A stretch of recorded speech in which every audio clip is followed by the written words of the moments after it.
स्वागत है आप सबका हमारे चैनल प्रणति आईएएस में। चलिए आज हम शुरू करते हैं करंट अफेयर्स का चौथा पार्ट। तो पहले करंट अफेयर से बात करते हैं।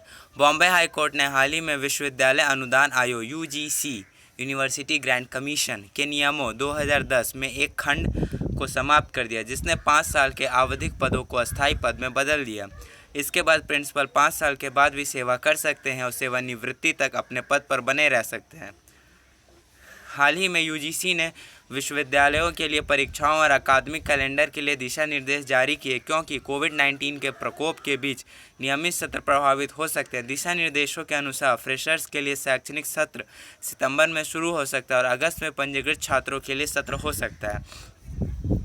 तो इसमें कहना चाह रहा है, जो बॉम्बे हाई कोर्ट है उन्होंने यूजीसी यूनिवर्सिटी ग्रांट कमीशन के नियमों 2010 में एक खंड को समाप्त कर दिया था, जिसके अनुसार 5 साल के आवधि पदों को स्थायी पद में बदल दिया गया। आवधिक मतलब टेम्पररी पद। अब है कि प्रिंसिपल जो है 5 सेवानिवृत्ति तक अपने पद पर बने रह 5 साल के बाद भी सेवा कर सकते हैं, मतलब 5 साल का जो उनका टर्म होता है उसके बाद भी वो सेवा दे सकते हैं। भारत सरकार ने कावेरी जल प्रबंधन प्राधिकरण CWMA का गठन वर्ष 2018 में तमिलनाडु, कर्नाटक, केरल और पुडुचेरी के बीच कावेरी नदी के पानी के बंटवारे के विवाद का समाधान करने के लिए किया गया था।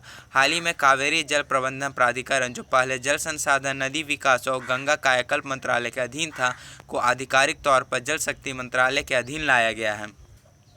भारत सरकार ने कावेरी जल प्रबंधन प्राधिकरण का गठन 2018 में किया था, जिसके तहत तमिलनाडु, कर्नाटक, केरल और पुडुचेरी के बीच कावेरी नदी के पानी का बंटवारा किया गया था। ये जो प्रबंधन है, कावेरी जल प्रबंधन प्राधिकरण, पहले जल संसाधन, नदी विकास और गंगा कायाकल्प मंत्रालय तीनों के अधीन था, परंतु अब जो है इसको आधिकारिक तौर पर जल शक्ति मंत्रालय के अंदर में रख दिया गया है।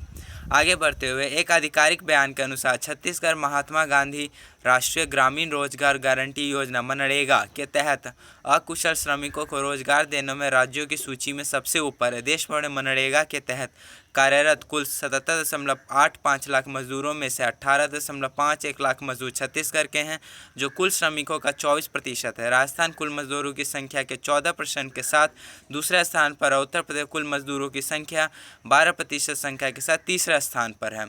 तो एक आधिकारिक बयान ने जारी किया कि छत्तीसगढ़ राज्य है वो मनरेगा के तहत अकुशल श्रमिकों को रोजगार देने में प्रथम स्थान पर है। उसने कुल मिला के 18.51 लाख मजदूरों को रोजगार दिया है, जो कि 24%, जो कि कुल प्रतिशत में 24% हिस्से का भागीदारी है। दूसरे स्थान पर है राजस्थान, तीसरे स्थान पर है उत्तर प्रदेश। चौथा, आगे बढ़ते हुए अनुभवी भारतीय विदेश सेवा अधिकारी TS त्रिमूर्ति को संयुक्त राष्ट्र में भारत के अगले राजदूत या स्थायी प्रतिनिधि के रूप में नियुक्त किया गया। वे वर्तमान में विदेश मंत्रालय में सचिव आर्थिक संबंध के रूप में सेवारत हैं। वह सैयद अकबरुद्दीन की जगह लेंगे, जो इस महीने में सेवानिवृत्त हो रहे हैं। इस नियुक्ति से पहले त्रिमूर्ति ने भारत के विदेशी मामलों में कई प्रमुख पदों पर कार्य किया है। IFS अधिकारी भारतीय विदेश सेवा अधिकारी TS मूर्ति को वर्तमान में संयुक्त राष्ट्र में भारत के अगले राजदूत या स्थायी प्रतिनिधि के रूप में नियुक्त किया गया। वह इससे पूर्व विदेश मंत्रालय में सचिव आर्थिक संबंध के सचिव के रूप में कार्यरत थे। विदेश मंत्रालय मिनिस्ट्री ऑफ एक्सटर्नल अफेयर्स में। स्वतंत्रता सेनानी और गांधीवादी सिद्धांतों की अनुयायी हेमा भराली का हाल ही में 101 वर्ष की आयु में निधन हो गया। उन्होंने महिलाओं की स्थिति के उत्थान और समाज के हाशिए वाले वर्गों को सशक्त बनाने के लिए कड़ी मेहनत की। उन्होंने 2005 में पद्मश्री, 2006 में गृह मंत्रालय द्वारा राष्ट्रीय सांप्रदायिक सद्भाव पुरस्कार और असम सरकार से राष्ट्रीय एकता के लिए फखरुद्दीन अली अहमद मेमोरियल अवार्ड सहित कई प्रतिष्ठित पुरस्कार जीता है।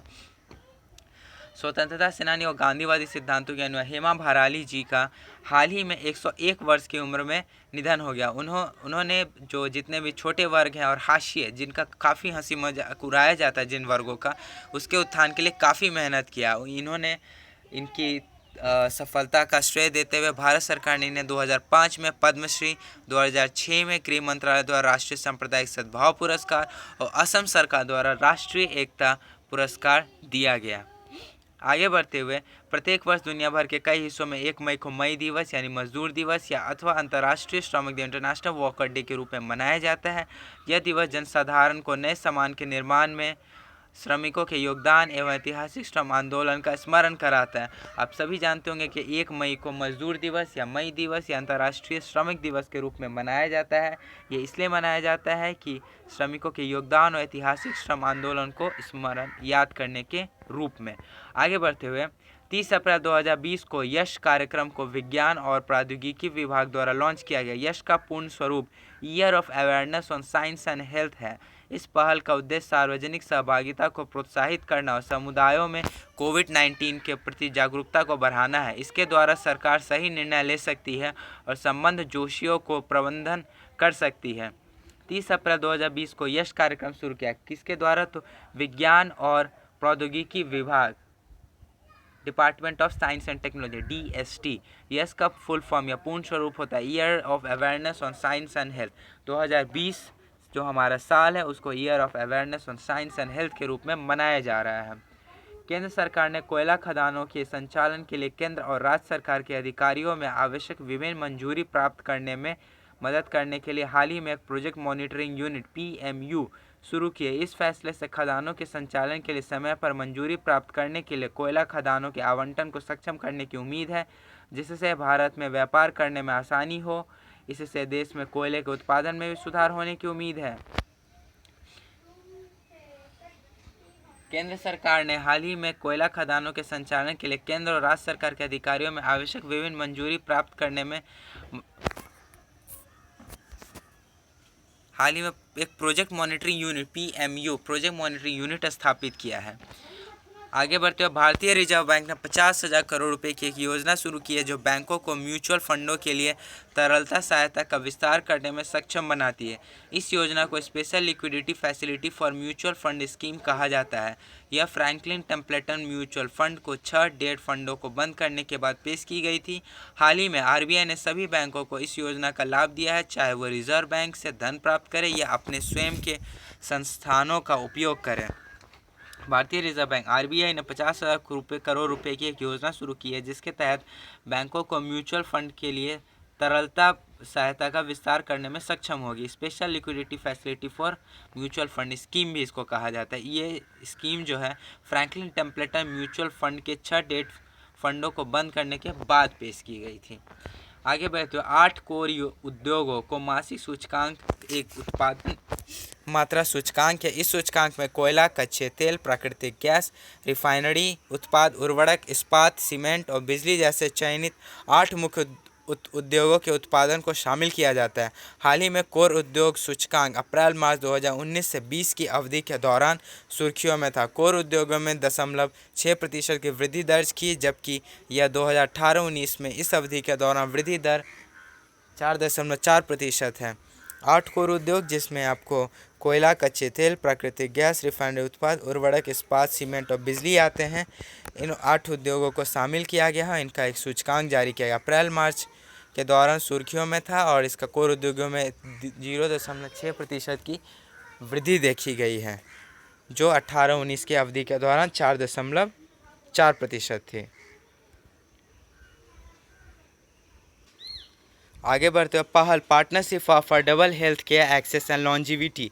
अमेरिका की USAID और नई दिल्ली स्थित कंपनी IPE ग्लोबल के बीच एक सहयोगी परियोजना है। अमेरिका ने घोषणा की कि वह कोविड-19 के प्रसार से निपटने के लिए भारत को पहले $5.9 मिलियन की सहायता के अलावा $3 मिलियन की अतिरिक्त सहायता प्रदान करेगा। पहल, जिसका फुल फॉर्म है partnership for affordable health care access and longevity, America की USAID और नई दिल्ली स्थित कंपनी IPE ग्लोबल के बीच एक सहयोगी परियोजना है। इसको कोविड-19 से निपटने के लिए $5.9 मिलियन की सहायता के साथ साथ $3 मिलियन की अतिरिक्त सहायता भी प्रदान करेगा। बनेड़घट्टा जैविक उद्यान ने एनिमल अडॉप्शन प्रोग्राम के तहत नागरिकों को 1 वर्ष के लिए उद्यान के वन्य जीवों को घर ले जाने की अनुमति प्रदान की है।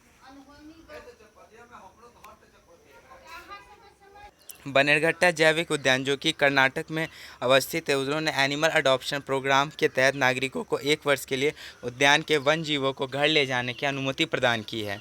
आगे बढ़ते हुए हाल ही में laser interferometer gravitation wave observatory LIGO में स्थित गुरुत्वाकर्षण तरंग वेधशालाओं के द्वारा 2 असमान द्रव्यमान वाले ब्लैक होल के विलय का पहली बार पता लगाया है। ये laser interferometer gravitational wave observatory LIGO के तहत गुरुत्वाकर्षण तरंग वेधशालाओं के द्वारा असमान द्रव्यमान वाले ब्लैक होल के होने के विलय का पता लगाए। धन्यवाद। और आज का करंट अफेयर्स यहीं ख़त्म होता है। आप लोगों से अनुरोध है कि हमारे चैनल को ज़रूर से ज़रूर लाइक शेयर एंड सब्सक्राइब करें, और डिस्क्रिप्शन बॉक्स में टेलीग्राम लिंक दिया हुआ है, वहाँ पे जाके हमारे टेलीग्राम चैनल को ज्वाइन करें। सारे करंट अफेयर्स का PDF आपको मिल जाएगा। धन्यवाद।